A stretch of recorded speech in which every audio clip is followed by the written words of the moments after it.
Blessed evening o mapagpalang gabi po sa ating lahat. Narito naman po si Len para sa ating pag-aaral ng ating devotion. And today is Monday, December 29. So, 2 days na lang, 30, 31, and then at midnight of December 31 will be New Year na. So, I'm sure excited na ang lahat para sa pagsalubong ng panibagong taon, and we always pray that each and every year of us will be a fruitful and a year of always thanking God and glorifying God with our life. So bago pa tayo dumako sa ating share and devotion video, I do hope and pray that everyone is doing well and okay. And ano man ang mga pinagdadaanan natin, lagi nating tatandaan na kasama natin ang Diyos. The Lord will never leave us nor forsake us. Kaya yan yung magiging security natin sa anumang ating mga pagdaanan, whether in victory or in mga struggles. Lagi pa rin natin kasama ang ating Diyos at laging nasa tabi natin at hindi niya tayo hahayaan na magpasan ng ating mga problema ng hindi natin kakayanin. So, laging laban lang mga minamahal or mga beloved because we know that we will be victorious in life. So, bago pa tayo dumako sa ating share and devotion video, huwag po natin kakalimutan ang manalangin at magpasalamat sa ating Panginoon para sa lahat ng ating mga nakamit at napagtagumpayan ngayong buong araw. So, let us pray. Ama naming Diyos na makapangyarihan sa lahat, pinupuri at pinasasalamatan ka po namin sa buhay, kalakasan at hininga na aming nararanasan sa bawat araw, Panginoon. Salamat po, Panginoon, sa lahat ng protection, provision, promotion, godly wisdom, Panginoon, at gayon din sa mga unexpected blessings or mga struggle, tests, and trials na aming napagdadaanan, Panginoon. Tunay nga, Panginoon, na parte ng buhay namin dito sa mundo, Panginoon, ang pagdaanan ang lahat ng mga ito. Ngunit we can overcome this because you are the overcomer, Lord God. At ngayon, dadako po kaming muli sa pag-aaral at pagbubuli-buli ng inyong mga salita. Panginoon, at dalangin namin na kayo ang mataas at mapaborihan. You deserve all the glory, honor, and adoration, Panginoon, because you are the God who created us all, Panginoon. Gayon din po, walang sawa naming gagawin ang pagpapasalamat sa Panginoong Yesus dahil sa pag-aalay ng kanyang buhay para sa katubusan ng kasalanan naming lahat. Gayon din sa banal na Espiritu na siyang lumulukob sa amin upang ang aming magagawa ay hindi sa sarili naming kagustuhan, Panginoon, kundi ang inyong kalooban. Let your will to happen in our life, Panginoon. May you use your servant as your instrument in spreading your gospel or good news to the world, Panginoon. At alam po namin na kayo ang kikilos sa puso, isip, kaluluwa at espiritu ng bawat isa upang tanggapin at papasukin ang inyong ebanghelyo na aming ipapahayag, Panginoon. Langisan niyo po ang aming mga labi, Panginoon, at nawa ay lagi naming magawa ang Great Commission, Panginoon, to go therefore and make disciple of all nations, Panginoon. Give us the humility, give us the humbleness, the eagerness, Panginoon, and the boldness, Panginoon, to share your gospel to everyone, Panginoon, and to share the free gift of salvation to everyone, Panginoon. We pray, Lord God, na mula sa pagsisimula hanggang pagwawakas, Panginoon, ng devotion na ito ay kayo lamang ang matataas at mapapapurihan. Ito po ang aming samot dalangin sa matamis na pangalan ni Jesus. Amen. Ayan. So, dumako po tayo sa Lucas 23:32. Ito po ang nasusulat. May dalawa pang kriminal na inilabas ang mga kawal upang patayin kasama ni Jesus. Message, dito nga ay sinasabi na mayroon daw dalawa pang kriminal na inilabas ang mga kawal para patayin na kasama ni Jesus. Application, ang dalawang kriminal na ito na inilabas para patayin na kasama ng Panginoon ang representasyon na naman nating mga tao. Dahil nga puno tayo ng kasalanan, nararapat talaga tayong maparusahan ng kamatayan. Ngunit kung ano ang magiging choice natin sa buhay ang magdidikta kung saan tayo mapupunta sa kabilang buhay. Kung pipiliin nating hindi tanggapin ang libreng regalo ng kaligtasan na ibinibigay ng Panginoong Hesus o ang tanggapin siya bilang Diyos at tagapagligtas at magkaroon ng matibay na relasyon sa Kanya upang makalaya ng tunay sa kasalanan nang sa gayon ay makasama ang Diyos, Panginoong Hesus at lahat ng tumanggap sa Kanya. So, purihin ang pagkabasa ng mabuting balita ng ating Panginoon, di ba? So, yun na nga, we know na mayroong dalawang kriminal na itinabi sa ating Panginoong Yesus sa krus ng Golgota or sa tinatawag nating Kalbaryo, na kung saan ay nasa gitna nila ang ating Panginoong Hesus, di ba? And yun nga ang representation natin bilang mga tao. Pwedeng yung nasa kaliwa ay hindi tinanggap ang ating Panginoong Hesus bilang Diyos at tagapagligtas, at yung nasa kanan ay to the last minute of their death ay tinanggap ang Panginoong Hesus bilang Diyos at tagapagligtas ng kanyang buhay. Kaya alam natin na sa dalawang taong ito na representation natin bilang mga taong makasalanan ay pinapakita ang choice na pipiliin natin sa buhay natin, di ba? And nawa, piliin po natin yung nasa kanan na pinili niya, natanggapin ang ating Panginoong Hesus bilang Diyos at tagapagligtas, at sinabi ng ating Panginoon na ngayon din na mga oras din yun ay makakasama siya sa kaharian ng ating Panginoong Hesus at ng ating Diyos Ama, diba? So yun na nga, tayo kung naging choice natin na piliin at tahakin ang landas patungo sa kaligtasan na libreng ipinagkakaloob ng ating Panginoon sa pag-alay niya ng kanyang buhay sa krus, ay secured na tayo. Kumbaga, hindi na tayo dapat matakot whatever happen into our life. Magdanas man tayo ng mga paghihirap, pasakit, persecution dito sa mundo at panglalait o pangungutya ng ating kapwa, ay alam natin at nakasisiguro tayo na once we fight the good fight of faith, na hanggang dulo, laging magtitiwala at mananalig sa Diyos dahil wala naman tayong ibang pwedeng kapitan. Kung kakapit tayo sa ating kayamanan, pwedeng mawala o kunin ng Diyos in an instant.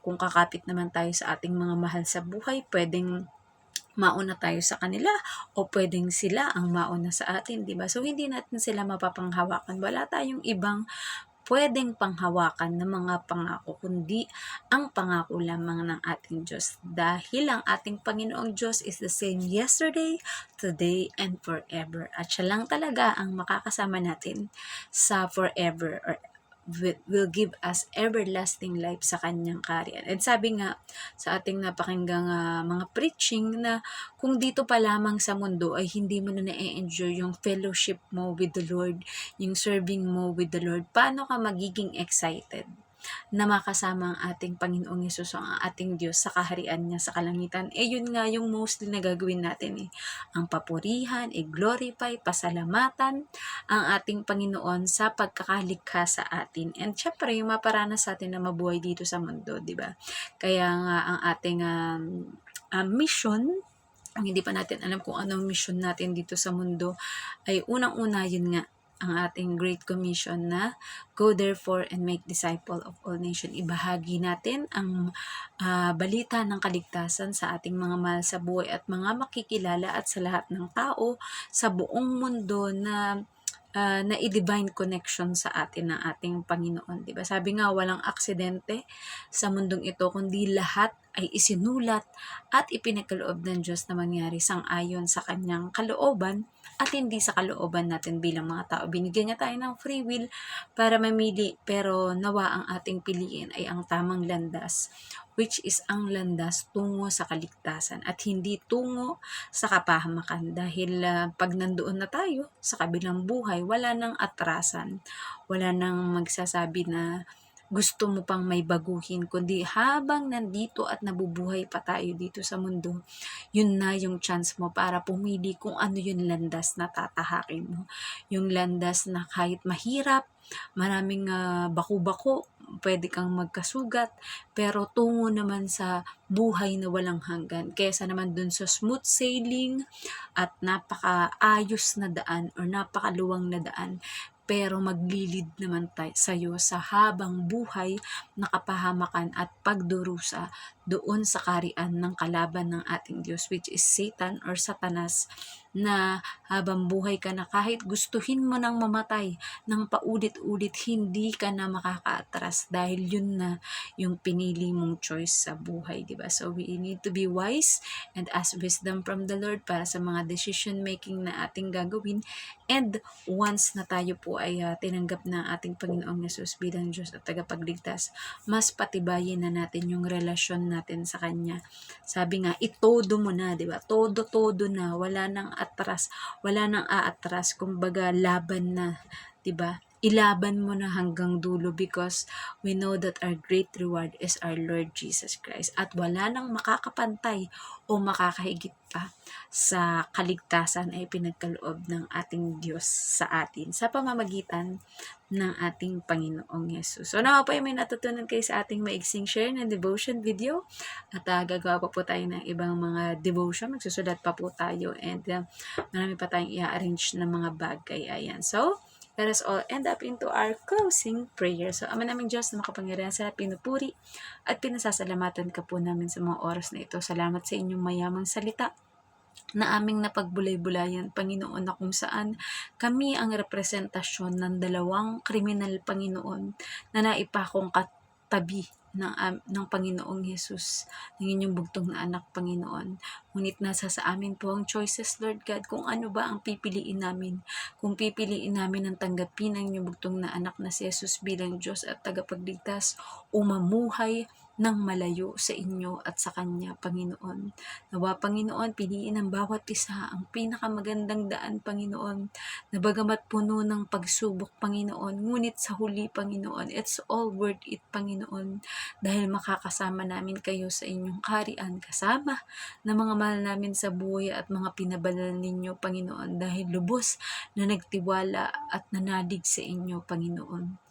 Dalangin po namin, Panginoon, sino man ang may mga kinakaharap, Panginoon, sa amin, ng mga pinansyal na mga problema, Panginoon, that you are the God who provide, Panginoon, for everything that you need. Kagaya sa inyong pangako sa Matthew 6:33, that seek ye first the kingdom of God and His righteousness, and all these things will be added into us, Panginoon, sapagkat alam namin na pinili nyo kami, Panginoon, at kayo ang magpo-provide ng lahat ng pangangailangan upang matugunan ang mga pangangailangan namin at ng aming mga mahal sa buhay, ng aming mga anak, ng aming mga magulang, ng aming mga kapatid at mga kamag-anak, Panginoon, na nasa iba't ibang panig ng mundo, Panginoon. At kung kami man ay nadaya, niloko o na-scam, Panginoon, sa aming trabaho o negosyo, Panginoon, ay kayo pa rin na magre-restore o magbabalik nito sa amin, Panginoon. We also pray, Lord God, sa lahat ng mga may sakit at karamdaman, malubaman ito o hindi, Panginoon, sakit na physical, emotional, spiritual, Panginoon, ay alam namin kayang-kaya niyong pagalingin in an instant, Panginoon, because you are the God who heals, Panginoon, and by the stripes and wounds of your Son, Jesus Christ, we are totally healed, Panginoon. Lalo na ang kagalingan mula sa pagkakasala, Panginoon, ay nilinis niyo na kami at pinalaya, Panginoon. Yun yung greatest reward, Panginoon, na aming makakamit sa mundong ito, Panginoon. And we also pray, Lord God, na kung ang kalooban ninyo sa mga kakilala o mahal namin sa buhay ay ang pumanaw na sila o lumisan sa mundong ito upang makapahinga na, Panginoon, sa inyong kaharian, ay amin pong hinihiling at dinadalangin na ibigay niyo po ang comfort sa mga may iwan, Panginoon, at lagi namin iisipin na magkikita-kita rin kaming muli sa inyong kaharian, Panginoon. We also pray, Lord God, para sa lahat ng mga prophets, priests, evangelists, pastors, Panginoon, missionaries, prophets, teachers, workers, Panginoon, all the members and body of Christ, Panginoon, na iba't ibang mga churches, na mga pangalan, Panginoon, as long as we believe that our Lord Jesus Christ is our Lord and Savior, Panginoon, at nagiging daan upang mas lalo pang lumalim ang aming relasyon sa inyo, Panginoon, ay strengthen each and everyone, provide for every needs, Panginoon, na makapagpatayo ng mga churches pa, Panginoon, makapag-raise up ng maraming mga pastors and workers, Panginoon, at teachers, Panginoon, na maaaring magpalaganap, Panginoon, ng inyong ebanghelyo sa buong mundo. We also pray, Lord God, para sa mga missionaries, Panginoon, OFWs, Panginoon, who are going from all the part of the world, Panginoon, para ibahagi ang inyong ebanghelyo o mabuting balita, Panginoon. Lahat ng mga platform, Panginoon, na ginagamit para sa komunikasyon, Panginoon, or social media, Panginoon, ay magamit upang mas marami pa ang magtiwala at manalig sa inyo, Panginoon. Especially during this time, Panginoon, that we can feel, Panginoon, na ang second coming ng aming Panginoong Yesus, ng inyong bugtong na anak, ay nalalapit na, Panginoon. We might never know the time, Panginoon. Ngunit hayaan niyo po kami na maging ready o maging handa para sa nalalapit na pagbabalik ng Panginoon upang lahat kami ay makasama sa inyong kaharian, Panginoon.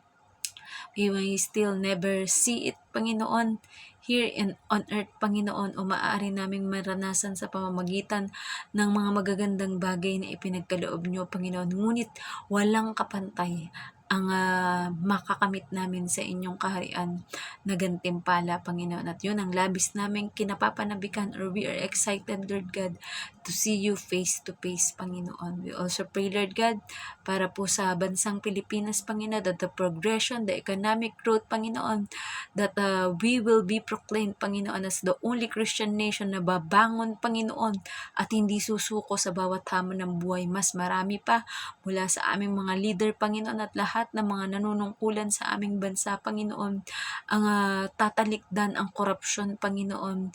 Rebuke all the work of the evil, Panginoon, upang sirain ang aming bansang Pilipinas, Panginoon, na inyong pinili ang bawat mga Pilipino, Panginoon, with a great purpose, Panginoon, to share your gospel, to go to different places, Panginoon, upang maabot ang lahat ng tao sa lahat ng sulok ng mundo, Panginoon. You give us a heart, Panginoon, that is willing to obey you, Panginoon, and who glorify your name, Panginoon, mula sa aming mga leader at sa bawat mga pamilya, Panginoon, ng bansang Pilipinas, Panginoon, na makakamit namin ang kaginawaan na aming matagal nang dinadalangin mula noon pa man, Panginoon, at tuluyang paglaya sa kasalanan at mga kasalanan, Panginoon, na nagiging dahilan ng pagkakawatak-watak ng aming bansa, Panginoon.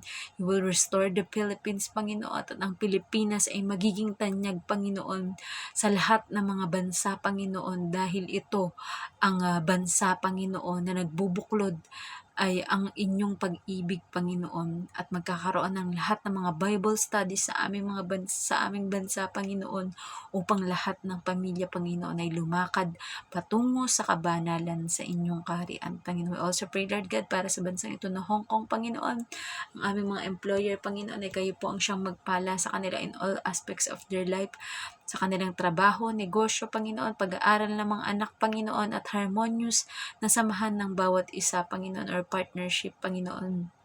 We also pray for their good health, Panginoon, at protection sa lahat ng mga lugar na mga pupuntahan ng bawat isa, Lord God. At dalangin po namin, Panginoon, na mas marami pa ng mga Chinese people, Panginoon, who will come to know you, Panginoon, will glorify you, Panginoon, and share your gospel to the whole world, even, Panginoon, sa mga bansa na mahirap pasukin ng inyong ebanghelyo, Panginoon. Ngunit lagi kayong gagawa ng paraan, lagi inyong sasamahan ng inyong mga servant, Panginoon, who are willingly, Panginoon, to obey and follow your will to all of us, Panginoon. We also pray, Lord God, para po sa bansang Israel, Panginoon, your chosen nation, Panginoon, that no war will destroy your chosen nation, Panginoon. Kung doon man, Panginoon, ang lugar kung saan kayo muling magbabalik, Panginoong Jesus, upang kunin ang mga naligtas, Panginoon, ay alam namin na ang protection at provision nyo sa bansang Israel ay laging mangingibabaw, Panginoon. Walang sino man ang makagagapi, Panginoon, dahil kayo ang may likha sa lahat ng bagay at kayo ang may full authority, Panginoon, sa lahat ng mga nangyayari sa bawat isa sa amin, Panginoon. Also pray, Lord God, for the whole world, Panginoon, at sa lahat ng mga planeta o bansa, Panginoon, na may mga tao, Panginoon, that they will come to know your Son, Jesus Christ, Panginoon, and they will accept Him as their Lord and Savior, Panginoon. At gagamitin nyo mightily and effectively ang bawat isa sa amin, Panginoon, upang maabot ang iba't ibang mga lahi, iba't ibang mga grupo, Panginoon, at maging ang aming mga kapamilya at mahal sa buhay patungo sa paglapit at pananalig sa inyo, Panginoon. We know, Lord God, that there's nothing impossible for you, Panginoon, because you are able to do everything, Panginoon, sa bawat isa na nakikita niyong lubos na nagtitiwala at nagmamahal sa inyo, Panginoon. Ano pa man po ang aming mga panalangin na nakalimutan man, Panginoon, hindi masambit ng aming bibig, ay alam naming sinagot na ninyo, Panginoon. And we are thankful, Lord God, for all the answered prayer that we have, Panginoon. We honor you, we glorify you. This we pray in the name of our Lord Jesus Christ. Amen. Good night po sa ating lahat and God bless. Bye-bye.